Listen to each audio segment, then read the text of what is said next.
अस्सलाम वालेकुम। मैं हूं डॉक्टर आमना हैदर और आज मैं आपको बताऊंगी कि शुगर का इलाज अब 100% कैसे मुमकिन है।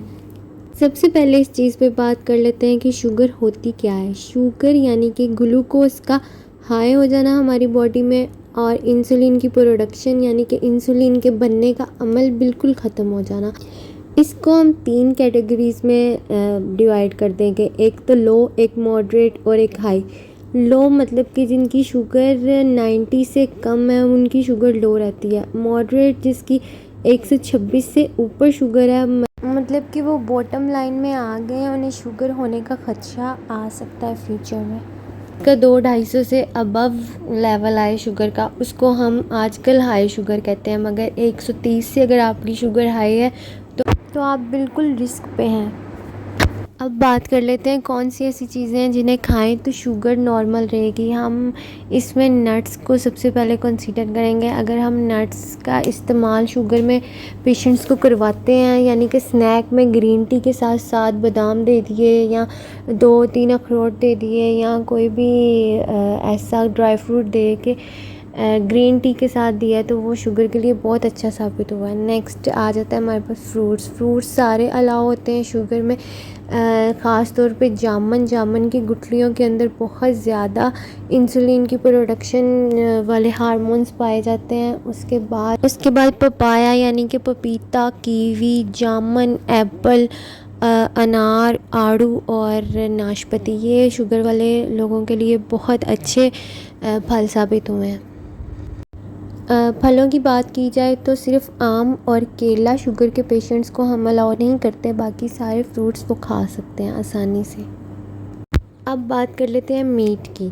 मीट में सबसे बेस्ट चॉइस जो है शुगर के पेशेंट के लिए वो फ़िश है और उसके बाद चिकन और उसके बाद मटन और बीफ हम शुगर के कुछ पेशेंट को इसलिए अलाउ नहीं करते कि शुगर वाले जो मरीज़ होते हैं वो बहुत देर भूखा नहीं रह सकते और अगर वो बहुत ज़्यादा देर भूखा रहते हैं तो उनकी किडनी डैमेज होने लग जाती है क्योंकि कीटो एसिडोसिस का प्रोसेस शुरू हो जाता है जो कि उनके फैट के सेल्स को मेल्ट करता है और उनका वेट लूज़ होता है शुगर वाले पेशेंट्स का। इसलिए अगर शुगर वाले पेशेंट मीट या कोई भी बीफ या मीट, मटन दोनों में से एक चीज़ खा के सारा दिन भूखे रहेंगे तो कीटो एसिडोसिस का प्रोसेस शुरू हो जाएगा जो कि उनका वेट लॉस करवाएगा।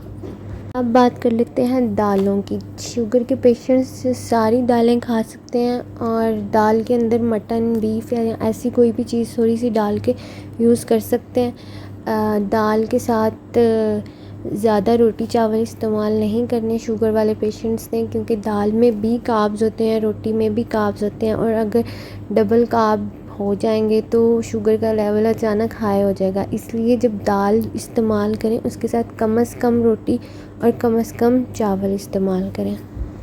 अगर ओवरऑल देखा जाए तो दालें बहुत अच्छी चॉइस है शुगर के पेशेंट को, उनको ज़रूर इस्तेमाल करनी चाहिए, डेली रूटीन के हिसाब से करनी चाहिए।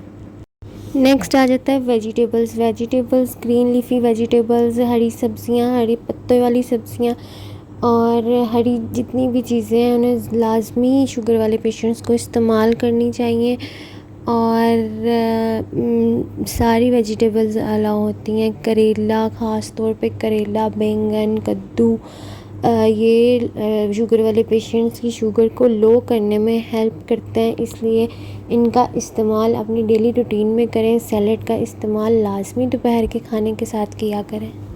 और इसके साथ साथ मैं आपको ऐसी चीज़ें बताऊंगी जो शुगर के पेशेंट खाएं तो उन्हें बहुत नुकसान होगा। इसमें सबसे पहले तो आ जाता है कि आपने बेकरी की कोई आइटम, कोई प्रोडक्ट, बेकरी का कोई प्रोडक्ट बिल्कुल यूज़ नहीं करना। फ्राइज़, सोडास, आइसक्रीम, डेट्स और ये जिंगर बर्गर और फ्राई जितनी भी चीज़ें होती हैं और जंक जितनी भी चीज़ें हैं मतलब पिज़्ज़ा, बर्गर, फ्राइज़, हर चीज़ आपने अवॉइड करनी है। इसके बाद आपने चॉकलेट और आइसक्रीम अवॉइड करनी है क्योंकि हमें अक्सर पता नहीं चलता, हम चॉकलेट खा लेते हैं और इसे कंसीडर ही नहीं करते कि हमने कोई चीज़ खाई है या नहीं खाई। फ्रूट्स में सिर्फ मैंगो और बनाना अलाउ नहीं है, बाकी आप सारे फ्रूट्स खा सकते हैं और ये आप पे डिपेंड करता है कि आप अपनी शुगर को नॉर्मल रखते हैं या हाई रखते हैं। ये आपकी चॉइसेस ही हैं कि आप कौन सी चीज़ सिलेक्ट करते हैं आप? हेल्दी चीज़ें सिलेक्ट करते हैं या अनहेल्दी चीज़ें सिलेक्ट करते हैं?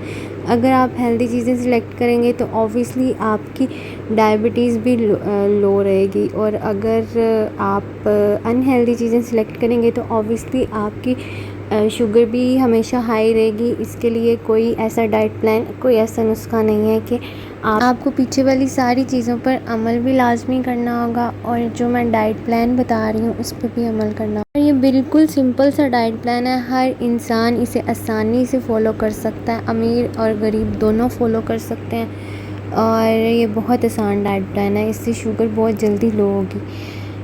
और इस वीडियो के एंड पे मैं आपको एक ऐसा नुस्खा बताऊंगी जिससे आपकी शुगर 100% ख़त्म होगी।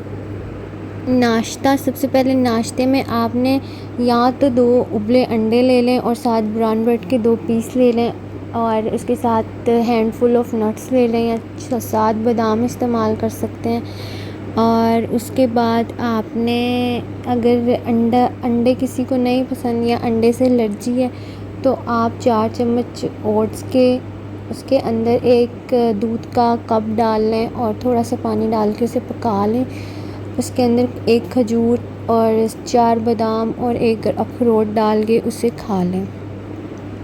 अब आगे स्नैक की बारी। स्नैक तकरीबन 11 से 12 बजे के दरमियान आप कर लें ताकि शुगर लो होने का खदशा ना हो। इस स्नैक में आपने लेने हैं 1 ग्रीन टी का कप, और साथ आपने, अगर ब्रेकफास्ट में 7 बादाम नहीं खाए तो आप इस टाइम 7 बादाम इस्तेमाल कर सकते हैं, या आधा कप भुने हुए चने इस्तेमाल कर सकते हैं।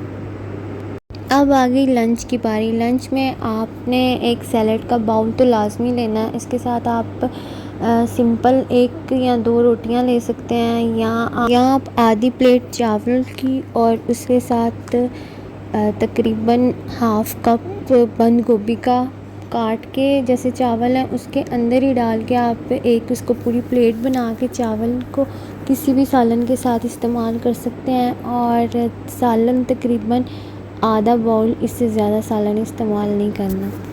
इसके बाद आपको भूख लगेगी स्नैक में। स्नैक तकरीबन आपका हो जाएगा 5 से 5:30 या 6 के दरमियान। इसमें आपने ये लेना है कि आपने आधा कप या पूरा कप, रिक्वायरमेंट के हिसाब से, इसके लिए तो आपको डाइट प्लान बनवाना पड़ेगा। मुझे पता चले आपकी बॉडी की रिक्वायरमेंट इतनी कैलोरीज रिक्वायरमेंट है। ये एक जनरल डाइट प्लान है, इसे हर कोई फॉलो कर सकता है, मगर आपको क्वांटिटी खुद सेट करनी पड़ेगी कि मेरा बीएमआई इतना है तो मैं इतनी फ़ूड खा सकता हूँ, अगर मेरा बीएमआई इतना तो मैं इतनी फ़ूड खा सकता हूँ।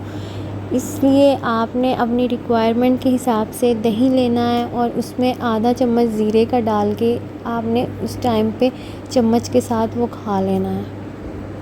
डिनर में भी सेम, आप अपनी रिक्वायरमेंट के हिसाब से अपनी वो रूटीन सेट करें कि आपने 1 रोटी खानी है तो आपने डेली 1 ही रोटी खानी है। अगर आपने पहले दिन डाइट प्लान में 2 रोटियां रात को खा ली हैं तो आपने अगले दिन भी 2 रोटियां ही खानी है, और अपनी इंसुलिन के लेवल्स को और अपनी मेडिकेशन को सेट करना है। और डाइट प्लान में तो मैंने 1 रोटी, चिकन की ग्रेवी और साथ सैलेड की 1 प्लेट लिखी है, या आप 1 प्लेट राइस ले सकते हैं और उसके साथ ढेर सारा सैलेड। अब आ जाते हैं मेन बात की तरफ कि ऐसी रेमेडी कौन सी है जो हमारी डाइट के साथ हमारी शुगर को बिल्कुल 100% ख़त्म कर देगी। और वो रेमेडी आज मैं आपको बताने वाली हूँ, वो बहुत ही आसान है, हर इंसान फॉलो कर सकता है उसे। इसके लिए आपको यूज़ करना होगा करेला। करेले में ऐसी प्रॉपर्टीज़ होती हैं जो इंसुलिन का लेवल हाई कर देती हैं और ग्लूकोज का लेवल लो कर देती हैं। इसकी वजह से आहिस्ता आहिस्ता जब करेला हमारे अंदर बिल्कुल हमारे वेन्स में, हमारे ब्लड में, हमारे ब्लड सर्कुलेशन को हाई कर देता है, तो हमारी शुगर आहिस्ता आहिस्ता 3 माह का ये कोर्स होता है, 3 माह के कोर्स में शुगर इंशाल्लाह बिल्कुल ख़त्म हो जाएगी। अब करेले का आपने इस्तेमाल इस तरह करना है कि आपने 3 मेजर मील्स होते हैं, ब्रेकफास्ट, लंच और डिनर। इन मेजर मील्स के आधा घंटा पहले आपने करेले के जूस का 1 चम्मच इस्तेमाल करना है। करेले को पूरे एक करेले को अच्छे तरीके से धो के उस कर लें, थोड़ा सा पानी डाल के ग्राइंड भी कर सकते हैं, मगर आपने हर मील के साथ आपने आधा घंटा पहले करेले का जूस लाजमी लेना है। ये एज ए इंसुलिन आप अपनी बॉडी को दें ताकि बहुत जल्दी आपको रिज़ल्ट मिले। और ये 3 टाइम इस्तेमाल करना है। एक बड़ा चम्मच आम खाने का चम्मच होता है, टेबल स्पून जिसे कहते हैं, वो आप यूज़ करना है और मेरे डाइट प्लान को फुली फॉलो करना है और इंशाल्लाह आपको लाजमी रिजल्ट्स मिलेंगे। Thank you so much viewers to watching this video, और काइंडली मेरे चैनल को लाइक, सब्सक्राइब और शेयर कर दिया करें ताकि दूसरे लोगों को भी फ़ायदा हो सके।